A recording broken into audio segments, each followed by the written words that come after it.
Merci beaucoup Sylvie, merci aux uns aux autres. Je vais répondre dans l'ordre, en commençant par Monsieur de Fratmat. Qu'est-ce que les Ivoiriens doivent retenir de cette initiative? Ils doivent retenir que même si tu n'as pas un seul franc, tu peux commencer une entreprise. Ce que peut-être nous avons oublié de dire, et ce sur quoi nous n'avons peut-être pas insisté, c'est que il y a un livre, un ouvrage que j'ai rédigé sur ce thème, mais malheureusement cet ouvrage pour le moment il est disponible que électroniquement, donc on est en train d'ici la fin de l'année de pouvoir faire une version papier. Dans cet ouvrage, j'ai résumé plusieurs modèles, comme je l'ai dit, j'ai résumé plusieurs modèles qui expliquent comment le faire.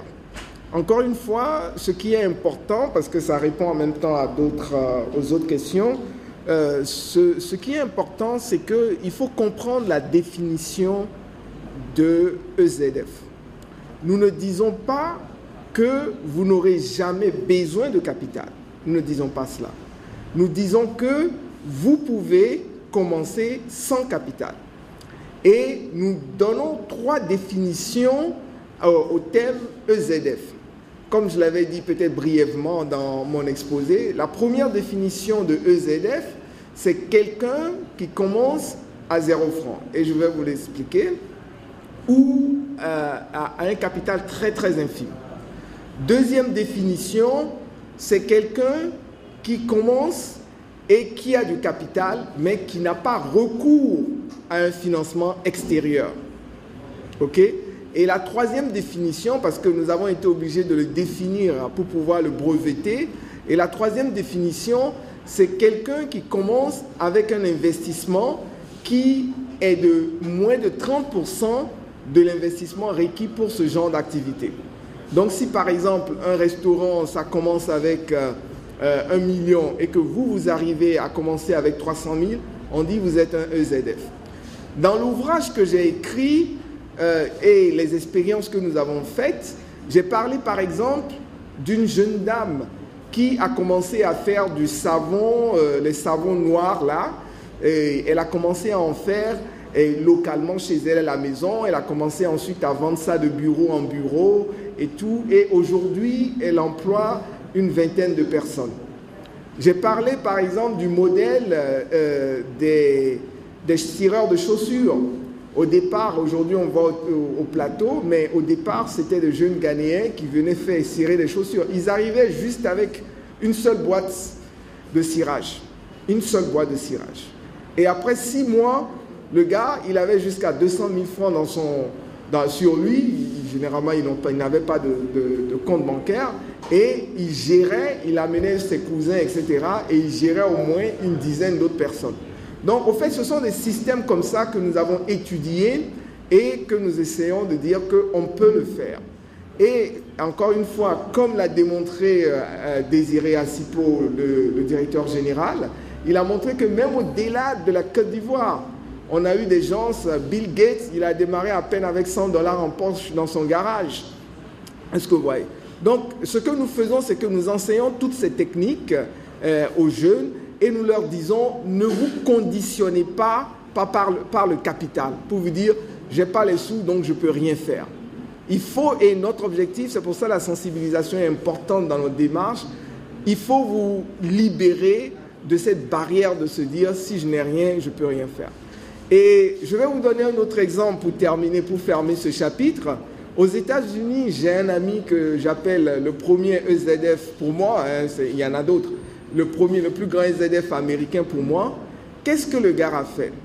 Le gars, il était au chômage et à partir de chez lui, il a lu des livres sur le coaching des hommes. Et il a créé lui-même un site internet où il propose des services de coaching aux hommes, rien qu'aux hommes. C'est-à-dire que si tu es manager, il vient, il te coach, il t'aide à gérer le stress, etc. Et je vous dis aujourd'hui, il est multimillionnaire à partir de sa chambre. Rien qu'avec un site internet, il a commencé à organiser, à faire du one-to-one.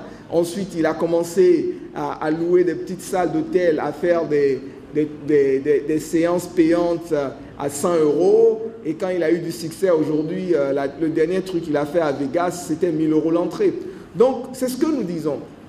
Ça prend le temps, mais on peut commencer avec un minimum, sans rien, il faut se débloquer.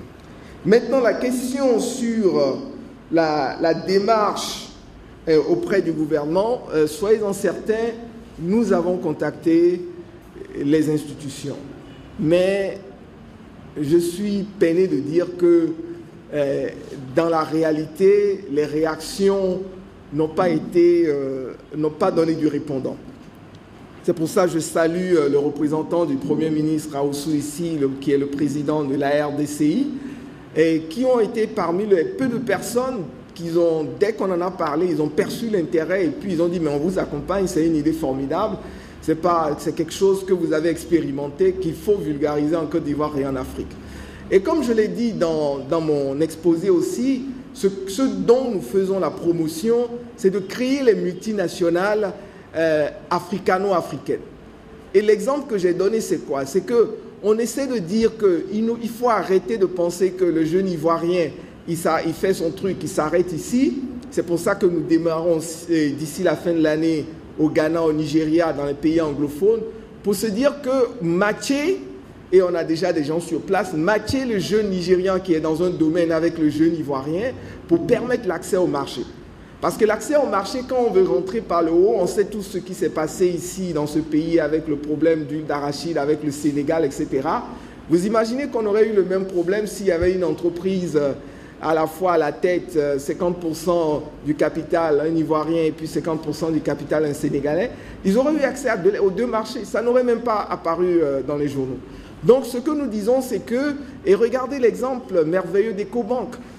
EcoBank aujourd'hui est dans 34 pays. C'est la seule banque africaine qui existe en France, en Chine, à Dubaï, etc. Parce qu'ils ont emprunt la diversité ethnique, raciale et tout, etc. Et nous disons que c'est ce qu'il faut faire dès le départ. C'est-à-dire qu'il faut encourager, et c'est ce que nous voulons commencer à faire, c'est pour ça que nous créons une base de données des EZF à matcher les gens, pour qu'on commence dès maintenant à créer de manière modeste les multinationales africano-africaines. Donc, à ce niveau, les gouvernements n'ont pas vraiment réagi. On va continuer notre croisade, mais comme nous-mêmes on l'enseigne, on commence à faire des choses. Et on a organisé ceci vraiment sur le même concept. Je ne vais pas rentrer dans les détails, mais c'est ce que nous faisons et c'est ce que nous encourageons. Et bon, à part le volet financement, notre partenaire, par exemple, au Ghana, il gère pratiquement 4 fonds. Il gère des fonds de l'Union européenne, il gère des choses, etc. Donc, sachez que, encore une fois, ce n'est pas que tu n'auras jamais besoin de capital, c'est au moins de commencer. Et au fur et à mesure, maintenant, dans l'accompagnement, on pourra regarder comment évoluer, faire venir le capital. Et comme vous l'avez vu, le ZF, ce n'est pas simplement le gars qui commence.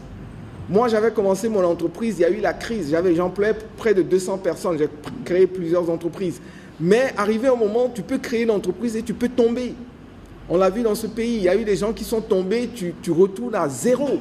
Donc, ce n'est pas simplement celui qui commence maintenant, mais tu peux commencer et tomber.